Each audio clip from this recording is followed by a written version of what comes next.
8 اسفند ماه 2536 در پیشگاه اعلیحضرت همایون شاهنشاه آریامهر و اعلیحضرت شهبانوی ایران 16مین سالگرد اعطای حقوق سیاسی به زنان ایران در مجموعه ورزشی آریامهر برگزار می‌گردد.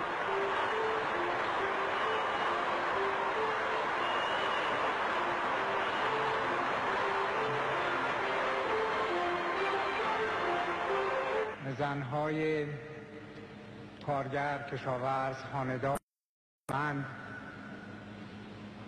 و غیر رو در اینجا ذکر کردن اظهار امتنان بنمایند. عده کمی بین شما به خاطر دارند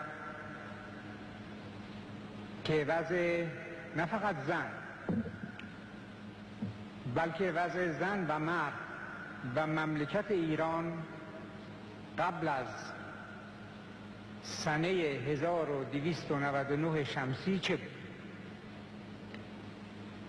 آنهایی که به یاد دارند می‌دانند که این مملکت به جز اسمی چیزی از آن باقی نمانده بود. مناطق مختلف مملکت در تحت سلطه و استیلای خارجیان متعدد. شاهنشاه سپس با اشاره به موقعیت استثنایی زن ایرانی در تاریخ معاصر بر روز 17 دی ماه 2494 روز کشف حجاب به فرمان پهلوی اول چنین یاد می‌کنند: مدت اشغال خودستایی نمی‌کنم.